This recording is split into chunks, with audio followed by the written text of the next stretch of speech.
सभी लोग प्रयास करते हैं कि एक समय पर 2.5 घंटे एक स्थान पर बैठकर नाम का सुमिरन किया जाए, भजन किया जाए, लेकिन ये कठिन है। हम लोग ये नहीं कर पाते। भाई ये कठिन क्यों है? हर का सिमरन जो करे सो सुखिया संसार, इत उत कतहु न डोलई जिस राखे सिरजनहार। कहते हैं कि जो व्यक्ति नाम का सुमिरन करता है भाई वो संसार में सुखी है। वो इधर उधर नहीं डोलता, उसका ध्यान केवल परमात्मा के नाम के साथ जुड़ा रहता है और उसकी जो संभाल है वो सृजनहार, वो मालिक स्वयं करता है। भाई एक जगह बैठकर हम एक ही समय पर अपना काम पूरा करें तो भाई एक बैठक में जब हम अपना काम पूरा करें तो हमारा 2.5 घंटे का समय जो हमारे लिए सुमिरन के लिए मुकर्रर किया गया है वो पूरा हो जाता है। लेकिन हम 2.5 घंटे एक स्थान पर एक जगह एक बैठक में पूरा नहीं कर पाते। और मैं कहता हूं कि यदि ऐसा कर लिया जाए तो हमें पता नहीं हमारे अंदर क्या क्या प्रकट हो जाए। है अंतर में पहले से ही, ध्यान रखिए, हमारे अंतर में पहले से ही वो शक्तियां मौजूद हैं लेकिन प्रकट नहीं है। गुरु ने नाम दिया है, इस नाम के साथ यदि जुड़ जाएं तो अंतर में वो अलौकिक शक्तियां जो हैं, जो हमारे अंतर में हैं, वो हमें सब मिल जाए। भाई शास्त्रों में उनका बड़ा उल्लेख किया जाता है लेकिन हम शास्त्रों तक ही सीमित रह जाते हैं। भाई शास्त्रों के पठन पाठन से थोड़ी ही ये शक्तियां आ जाएंगी या सत्संग सुनने से आ जाएंगी। ये शक्तियां जो अंतर में हैं वो हमें जब ही दिखाई देंगी या समझ आएंगी जब हम 2.5 घंटे, भाई 2.5 घंटे के लिए क्यों कहते हैं ये समझो। 24 घंटे होते हैं एक दिन के अंदर, उसका 10% कहा जाता है तो तकरीबन 2.5 घंटा ही तो हुआ। एक तरफ सारा दिन मेहनत मशक्कत करते रहो जो लोग सारी जिंदगी कर रहे हैं, फिर भी खाली हाथ है नहीं। हर का सुमिरन छाड़ के पालो बहुत कुटुंब, धंधा करत रह गया भाई रहा ना बंधु। आप समझो सारी जिंदगी हम यही तो कर रहे हैं। लोग ये करते रहते हैं, इकट्ठा कर लेते हैं फिर कुटुंब के लिए, और क्या रह गया? ना भाई रहा ना बंद रहा। क्या रहा? ये आत्मा जो परमात्मा की अंश है, परमात्मा के पास चली जाती है। शरीर मिट्टी था, मिट्टी है, अब मिट्टी में मिल गया। और प्रभु का सिमरन छाड़ के, इस कलयुग में प्रभु का सिमरन छोड़ के और इधर उधर ध्यान रखा।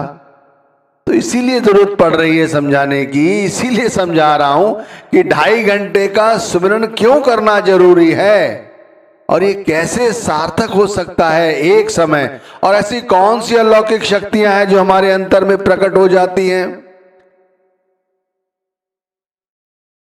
भाई ऐसी शक्तियां प्रकट हो जाती हैं, साधारण सा जीव, एक साधारण सा व्यक्ति, जिसे लोग कुछ नहीं समझते और जिसकी अवहेलना की जाती है, वो व्यक्ति पूरी तवज्जो के साथ जब नाम का सुमिरन करता है, भजन करता है, तो एक दिन वो पूर्ण संत बन जाता है। ऐसा संत बन जाता है कि वो अपने गुरु द्वारा दिए गए नाम की कमाई करता हुआ वो पारस बन जाता है कि जो लोहे को भी छू ले तो वो सोना बन जाता है। ऐसी रिद्धि सिद्धियां अंतर में प्रकट हो जाती हैं। रिद्धि सिद्ध नौ निधियां प्रकट हो जाती हैं। ज्ञान ध्यान बन जाता है। शब्द का प्रकाश, शब्द की धुन, ये सब सुनाई देती है। प्रभु के सिमरन रिद्ध सिद्ध नौ निध, प्रभु के सिमरन ज्ञान ध्यान तत्बुध। पांचवी पातशाही ने बताया है ये कि भाई नाम का प्रताप ऐसा है कि जब नाम के प्रताप के साथ हम जुड़ जाते हैं, नाम का स्मरण करने लगते हैं, तो भाई ये रिद्धियां सिद्धियां नौ निधियां ये सब हमारे अंदर में प्रकट हो जाती हैं। केवल नाम का सिमरन ही तो है। ज्ञान प्रकट हो जाता है, ध्यान लगना लगता है, और फिर जो तत्व है जिससे हमारी बुद्धि विवेक जागृत होता है। कहते हैं फिर क्या होता है, भाई कोई व्यक्ति आया और वो रोगी है, तो कहा जाओ तुम्हारे रोग खत्म हो जाएंगे। सच्चे दिल से कह दिया तो वाकई में रोग खत्म हो जाते हैं। कोई दीन है, हीन है, आशीर्वाद दे दिया तो उसकी दीनता खत्म हो जाती है। अंधों को दिखने लग जाता है, अपाहिज चलने लगते हैं, सबको सब मिल जाता है केवल नाम के सुमिरन द्वारा। केवल 2.5 घंटा, केवल 2.5 घंटा, एक तरफ सारी जिंदगी खपते रहो, कहा ना सारी जिंदगी इत उत कतहु न डोलिए जिस राखे सिरजनहार। जो नाम का सुमरन करता है वो इधर उधर नहीं डोलता, वो संसार में सुख नहीं ढूंढता। धंधा करत रह गया भाई रहा ना बंद, कुछ नहीं रहता पास में। हर का सुमरन छाड़ के, जो हरि का सुमरन छोड़कर इधर उधर डोलता है। देखो कितनी रिद्धियां सिद्धियां, ये शब्द का प्रकाश, शब्द की धुन, ये सब कुछ अंदर में जागृत हो जाती है। आज का समय वैज्ञानिक है। आज पूर्ण संतों की संगत देखो दिन प्रतिदिन बढ़ रही है। सोचो क्यों? करोड़ों लोगों ने नाम लिया हुआ है और नाम जप रहे हैं, और लाखों लोग इस देश के बाहर भी हैं जो उनसे दीक्षित हैं, वो भी नाम जप रहे हैं। सभी जगह नाम ही जपा जा रहा है और कुछ नहीं, एक ही नाम है, एक ही तरीका है कि भाई नाम जपो, और एक ही बात कही जाती है ज्यादा से ज्यादा जपो। अरे कम से कम 2.5 घंटे तो जपो, और सभी पाते हैं, सबके मनोरथ सफल होते हैं। भाई तभी तो लोग इतने इकट्ठे हो जाते हैं, एक साथ इतने लोग क्यों इकट्ठे हो जाते हैं भाई? सभी के किसी ना किसी रूप में मनोरथ पूरे हो रहे हैं, तभी तो बाहरी भक्ति छोड़ के लोग संतों की संगति क्यों करने लगे हैं? इसीलिए तो ये चमत्कारी शक्तियां भाई लेकिन स्थायी नहीं है, अस्थाई हैं, ये ध्यान रखना। भाई संत कहते हैं कि समझो क्या समझाया जा रहा है कि इन शक्तियों को हजम करो। इसीलिए तो पूर्ण संत कभी भी चमत्कार नहीं करते, और करते हैं तो मालिक पर। भाई किसी ने बहुत ज्यादा प्रेम के साथ आग्रह किया, नहीं रहा जाता, जाओ हो जाएगा, कहना पड़ जाता है। क्या करें, भक्तों के वश रहते हैं भगवान। इसी तरह संतों के हृदय में केवल उनकी संगत, उनके शिष्य रहते हैं, कहते हैं जाओ। उसके बाद भी वो यही कहते हैं कि वो मालिक करने वाला है, मालिक करेगा और देख लो हो जाता है। लेकिन ये शक्तियां जो हैं वो स्थायी नहीं है। अस्थाई क्यों है? क्योंकि यदि इनकी चर्चा की गई तो ये अपना जो स्थान है उस स्थान से ये सरक जाती है, आगे की ओर चली जाती है। लेकिन जो इन शक्तियों को हजम करता है, करता वही है जो सोचता है जो, लेकिन मालिक को आगे रखकर जो पीछे से करता है उसका ये शक्तियां जो हैं वो स्थायी बनी रहती हैं। जो संत करामात करते हैं और परमात्मा को आगे रखते हैं, भाई उन्हीं के संगत आज दिन प्रतिदिन फलती है, फूलती है। गुरु शिष्य को समझाता है कि इन शक्तियों को हजम करो। अंतर में शब्द धुन, शब्द का प्रकाश जो प्रकट हुआ है उसे अंतर में देखो, सुनो, लेकिन इसकी चर्चा ना करो, नहीं तो भाई ये विलुप्त हो जाएंगी। मैं खुद ऐसे कई लोगों से परिचित हूं, मेरे पास आया करते थे, अब भी आते हैं कि बैठा नहीं जाता सुमिरन पर, 5 मिनट नहीं बैठा जाता, 10 मिनट नहीं बैठा जाता। आज भाई 2.5 घंटे बैठकर सुमिरन कर रहे हैं। मैं ऐसे लोगों के उदाहरण क्यों दे रहा हूं, क्यों समझा रहा हूं? क्योंकि भाई आप भी सीखें इससे। मैं उनसे सिर्फ यही कहता था, दिन में विचार तो करो कि तुम्हारे आसपास रहता क्या है, तुम्हें दिखता क्या है, तुम सोचते क्या हो, तुम किन चीजों से घिरे रहते हो। मैं आपसे भी कहता हूं, आप भी विचार करके देखो कि आप सारा दिन करते क्या हो। सोचो तो सही, क्या सोचते रहते हो, क्या इकट्ठा करना चाहते हो, किन लोगों के साथ उठते बैठते हो, कितना समय किन लोगों के साथ जाया करते हो। भाई ये देखो, जिन लोगों के साथ घिरे रहते हो, क्या उनमें परमात्मा की चर्चा की जाती है? क्या जिन लोगों के साथ उठना बैठना है, क्या वो लोग नाम के बारे में सोचते हैं, या केवल धन इकट्ठा करने के विषय में ही सोचते रहते हैं? क्या उन लोगों के साथ उठने बैठने पे कभी गुरु नजर आता है? आता है तो ठीक है, नहीं आता तो उनको छोड़ो। भाई जैसी संगत वैसी रंगत। ऐसी संगत करो कि भाई बात बात में गुरु की याद आए।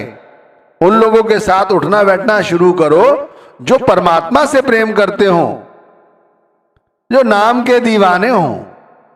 हमारी सोच गुरु तक नहीं पहुंचती, इसीलिए हम जब सुमिरन करने बैठते हैं तब हमें नींद आ जाती है। उठने का समय होता है तब आलस आ जाता है, नहीं उठ पाते।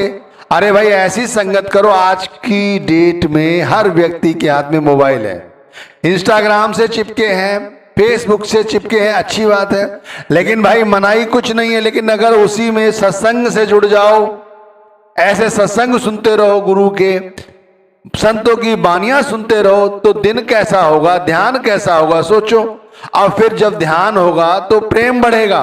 प्रेम बढ़ा तो सुबह उठने में जो आलकस करते हो वो नहीं होगा। जब आलकस नहीं होगा तो उठ के बैठ जाओगे। वैसे कैसा होता है, बैठ जाते हैं और थोड़ी देर बाद ध्यान जो है वो निकल जाता है इधर उधर। जब ध्यान निकल जाता है तो भाई धीरे धीरे सुस्ती आने लगती है। सुस्ती आती है तो फिर आंख बंद हो जाती है पूरी तरह से, फिर हम सो जाते हैं, फिर गर्दन लुढ़क जाती है नीचे की ओर, और फिर देखते देखते हम सो जाते हैं। फिर सोचते हैं हमने 2 घंटे का सुमिरन कर लिया जब आंख खुली। भाई जब सारा दिन याद रखोगे गुरु को, गुरु की मौज में रहोगे, गुरु की संगत या गुरु की रंगत जिन लोगों के साथ जुड़ी हुई है उनका संग करोगे, तो अपने आप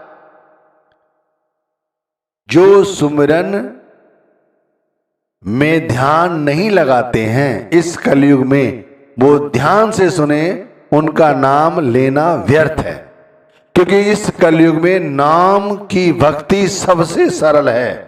और ये कलयुग हमारे लिए एक ऐसा वरदान समझो जिसमें इतना सरल है नाम का सुमिरन करना कि इसे किसी भी अवस्था में जपा जा सकता है। उठते बैठते, चलते फिरते, खाते पीते, सोते जागते, हर अवस्था में किया जा सकता है। प्रभु के सिमरन मन की मल जाए, अमृत नाम रिद माहि समाए। बताइए, मन की मल जाए, हमारा मन जो खिन खिन भरम भरम भऊ धाइये, तिल घर नाही बासा पाइये। ये मन जो ज्योत स्वरूप है, अपना मूल नहीं पहचानता, वो जो एक जगह टिककर नहीं बैठता, वो मन जिस पर जन्मों जन्मों की काई लगी हुई है, ये सब धुल जाती है केवल नाम के सुमिरन द्वारा। सारी रिद्धियां सिद्धियां मिल जाती हैं, सब कुछ प्राप्त हो जाता है केवल नाम के सुमिरन द्वारा। कलयुग केवल नाम आधारा, सुमिर सुमिर नर उतरई पारा। हर सब संतों महात्माओं की देखो एक ही बात है, घुमा फिरा के सभी ने एक ही बात कही है कि नाम का सुमिरन करो। हरि का सुमिरन छाड़ के पालो बहुत कुटुंब, धंधा करत रह गया, भाई रहा ना बंद। अब बताइए क्या रहा? एक नाम था परमात्मा का जो हमें गुरु ने दे दिया, और हम उसे नहीं संभाल पाए, तो एक कुटुंब कबीला संभाल के क्या करोगे जो हमारे साथ ही नहीं रहना। भाई 2.5 घंटे का होते ही क्या है? अगर सारा दिन गुरु से प्रेम है तो 2.5 घंटे यूं भक्ति कर लोगे। मैं कहता हूं कई घंटे बैठ के भक्ति कर लोगे। भाई जिन लोगों से मैं परिचित हूं, जिन्हें समझाया है, आज वो बहुत समय तक सुमिरन कर लेते हैं, भजन कर लेते हैं, शांत हो गए हैं। जिनके हमेशा मन चंचल रहा करते थे, शांत। प्रभु के सिमरन भव ना व्यापै, प्रभु के सिमरन दुख ना संतापै। कुछ नहीं, कोई चिंता नहीं, कोई परेशानी नहीं, हर तरफ शब्द शब्द, गुरु गुरु, नाम नाम, और कुछ है ही नहीं जिंदगी में। करना क्या है? जैसी संगत वैसी